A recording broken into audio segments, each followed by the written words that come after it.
भारत माता शिव शक्ति अवतार सच्ची गीता मुरली। ओम पिताश्री शिव बाबा याद है।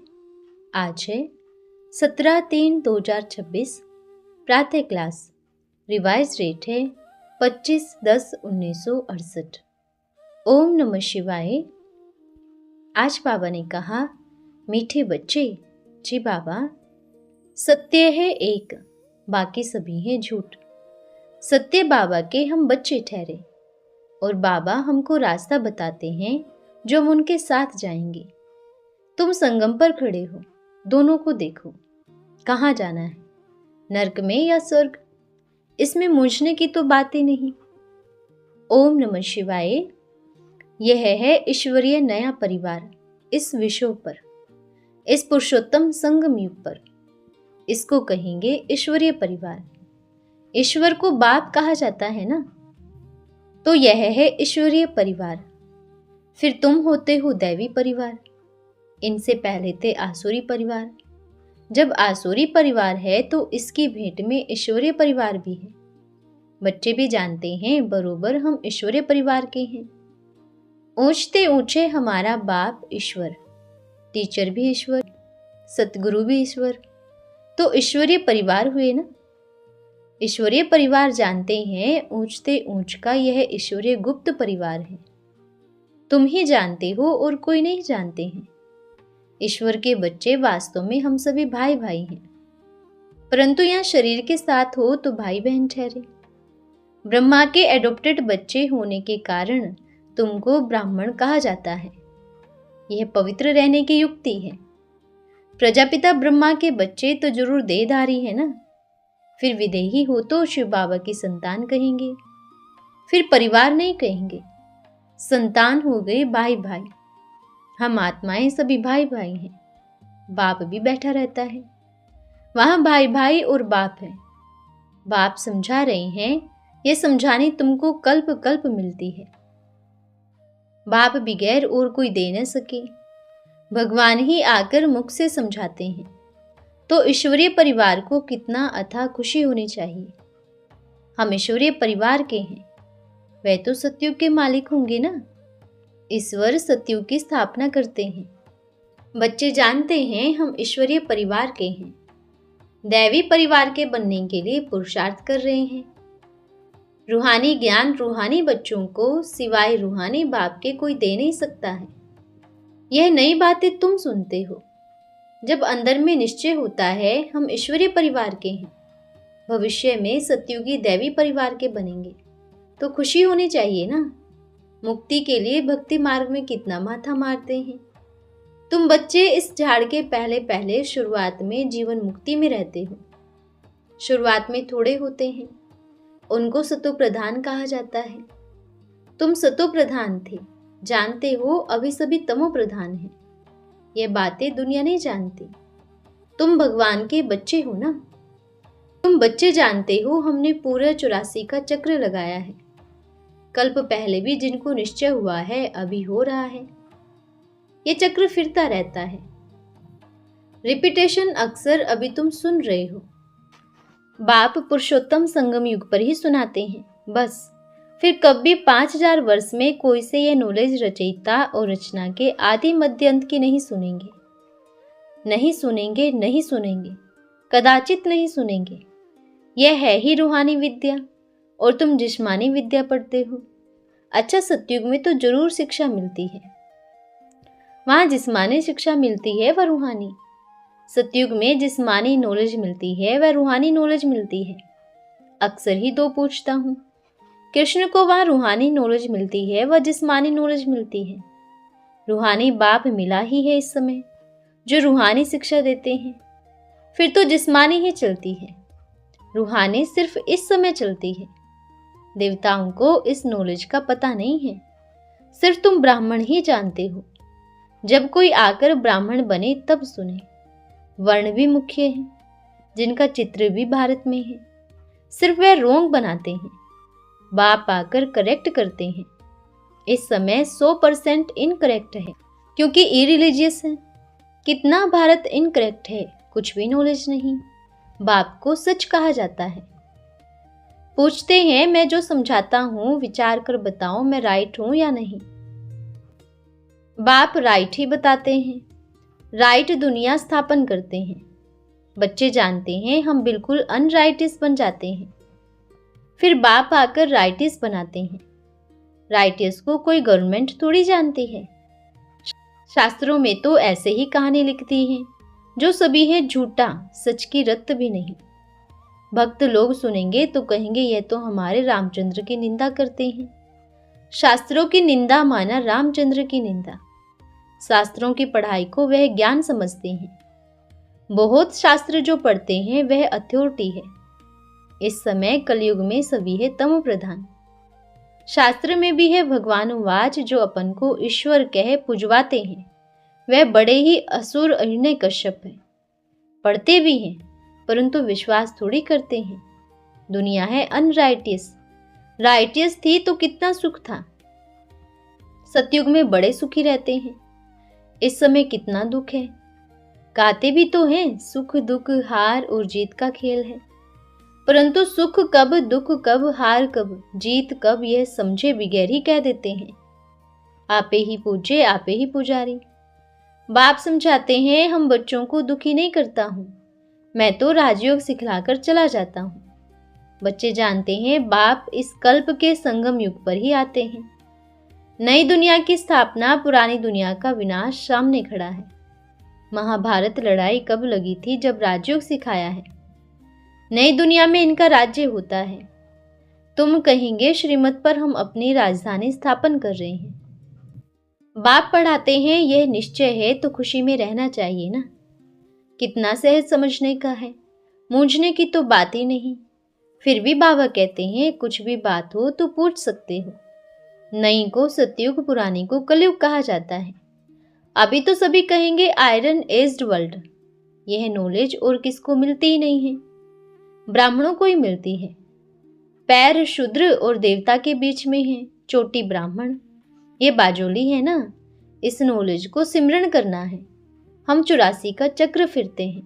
हम सो ब्राह्मण, हम ब्राह्मण सो देवता, हम देवता सो क्षत्रिय, हम क्षत्रिय सो वैश्य, हम वैसे सो शूद्र, फिर हम शूद्र सो ब्राह्मण बनते हैं।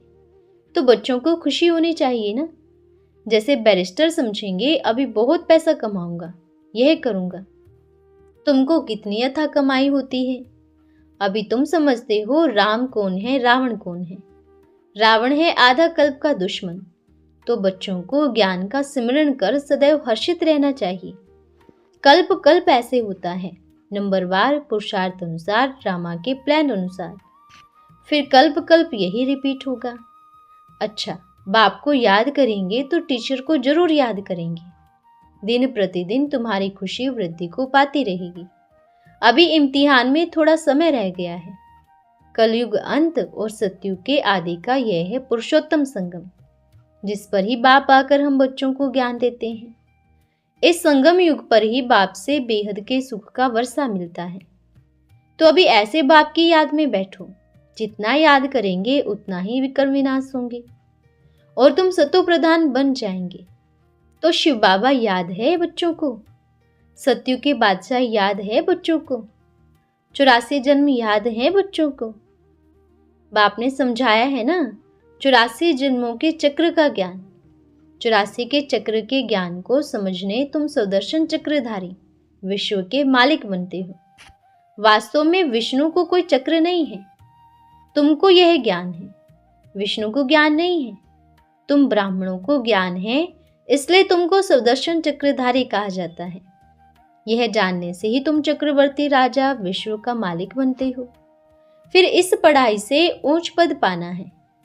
जैसे ऊंच पढ़ाई पढ़ते हैं ना, तुम जानते हो यह ऊंच पढ़ाई है नर से नारायण बनने की। इनसे ऊंच कोई पढ़ाई होती ही नहीं।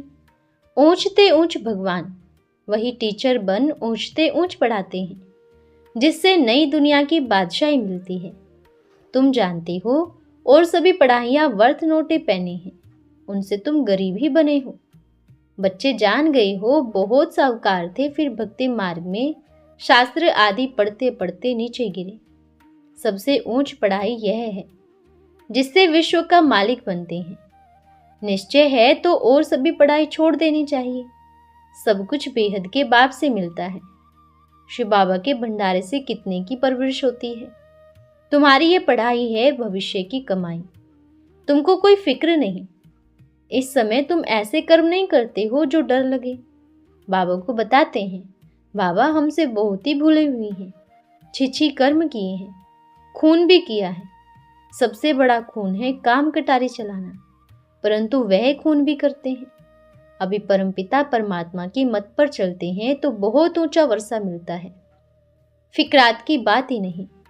फिक्र से फारिग स्वामी किद्दा सतगुरु। कितने समय के लिए? आधा कल्प के लिए। इसमें तो मूंझने की बात ही नहीं। तुम बाप के बनते हो तो बाप ही शिक्षा देते हो।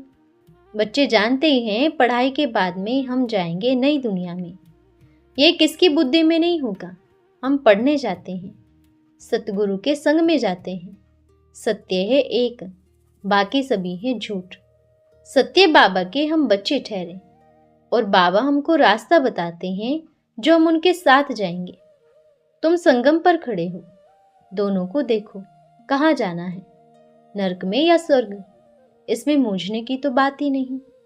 बाबा टाइम देते हैं, कोई भी बात में मूंझते हो तो बोलो। दो बाप से वर्षा मिलना है, इनसे नहीं मिलना है। इनके द्वारा मिलता है बाप का वर्षा। ब्रह्मा के तन में आना पड़ता है, पढ़ने से ही वर्षा मिलता है। तो इसमें कोई भी प्रकार का संशय नहीं उठ सकता। सिर्फ माया तुमको याद करने नहीं देती है। माया में भी ताकत कम नहीं है, बहुत लालच देती है। जैसे कुमारी को लालच होती है ससुर घर महल मिलेंगे, जेवर पहनेंगे, बहुत कशिश होती है। बाप खुद कहते हैं माया बड़ी जबरदस्त है। बाप भी ऑलमाइटी अथॉरिटी है ना। बाप कहते हैं माया को भी कम नहीं समझना। आधा कल्प है सुख बाप का वर्षा, आधा कल्प है दुख रावण का वर्षा। बाप कहते हैं मैं बच्चों को दुख कैसे दूंगा, भगवान अपने बच्चों को दुख कैसे देंगे। बाबा समझाते हैं दुख तुमको 5 विकार देते हैं। अभी तुम बच्चों को पता पड़ा है हमको ड्रामा के प्लान अनुसार अभी पुरानी दुनिया को छोड़ना है, घर जा फिर नई दुनिया में आना है। सतो प्रधान बनने में टाइम लगता है, युद्ध चलती है। एक है कौरव सेना, दूसरी है पांडव सेना। यह जो आत्मा है यह गाइड है, हर एक को रास्ता बताते हैं। तुम हो रूहानी गाइडेस, तुम रूहानी बाप के घर का रास्ता बताते हो। तो ये सभी याद रखना है। कृष्ण की आत्मा भी जब पतित बनती है तब मैं उनकी वानप्रस्थ अवस्था में प्रवेश करता हूँ। तुम भी समझते हो भगवान हमको पढ़ाते हैं, मनुष्य नहीं पढ़ा सकते, देवता भी नहीं पढ़ा सकते। तुम जानते हो हमारे मुख में गोल्डन स्पून होगा। अभी निश्चय नहीं होता है, थोड़ा आगे चल आएंगे जरूर। तुम एक तो धैर्य रखो, तुम सभी दुखों से छूटने वाले हो, बाकी थोड़ा समय है। ये बच्चे जानते हैं हम सभी दुखों से छूटने जाते हैं। बाप धैर्य देते हैं। बच्चों को पढ़ाई में खुशी भी बहुत होनी चाहिए। ऐसे न हो ये पढ़ाई छोड़ फिर उसमें लग जाओ। ऐसे भी बहुत चले गए, कुसंग में चले गए। अभी बहुत साहूकारी में खुश हैं, बचपन जैसे भूल गया, डाइवोर्स दे दिया। बच्चे फारकती देते हैं, लिखा हुआ है आश्चर्यवत सुनंती, हाय माया मुझे भी छोड़। ये खेल है, ऐसे नहीं कि भगवान को क्या पढ़ी थी क्यों रचा। अरे ये तो अनादि खेल है, क्यों रचा यह प्रश्न करना भी मूर्खता है। मनुष्य जो भी बातें करते हैं सभी अनर्थ। बाप जो समझाते हैं उनमें अर्थ भरा हुआ है। बाकी ये भूकंप आदि तो होते रहते हैं, बड़ी भारी भूकंप होगी, सभी खत्म हो जाएंगे। बाकी थोड़ा तुम्हारा टुकड़ा रहे, फिर झाड़ वृद्धि को पाए कितना हो जाता है। बाप कहते हैं तुम पूज्य थे, फिर पुजारी बने, अभी फिर पूज्य बन रहे हो। ये बातें बाप ही समझाते हैं। कितनी बड़ी नॉलेज है। सभी एक समान धारणा नहीं कर सकते।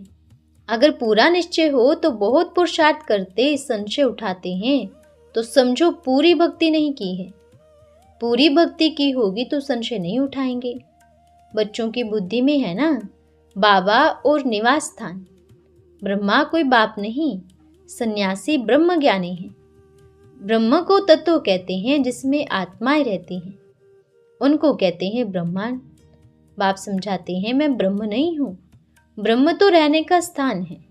अच्छा, मीठे मीठे रूहानी बच्चों को रूहानी बाप दादा का याद प्यार, गुड मॉर्निंग और नमस्ते। हम रूहानी बच्चों की रूहानी माता पिता बाप दादा को याद प्यार, शुभ प्रभात और नमस्ते बाबा, नमस्ते। धन्यवाद बाबा, धन्यवाद। आज का वरदान है फरिश्ता भव। अंत में जिस भी स्थान पर जाएंगे पूज्य स्वरूप प्रत्यक्ष देखने लगेंगे, फरिश्ता स्वरूप प्रत्यक्ष दिखाई देने लगेगा। लेकिन यह तब होगा जब आपका पुरुषार्थ देखते हुए न देखने का हो। तब ही अनेक आत्माओं को भी आप महान आत्माओं का यह साधारण रूप देखते हुए भी नहीं दिखाई देगा। आंख खुले खुले 1 सेकेंड में साक्षात्कार होगा। देखते हुए भी न देखो, सुनते हुए भी न सुनो। एक ही बात सुनो और एक बिंदु को ही देखो। विस्तार को न सुनते हुए सदा सार को ही सुनो। अच्छा, ओम नमः शिवाय।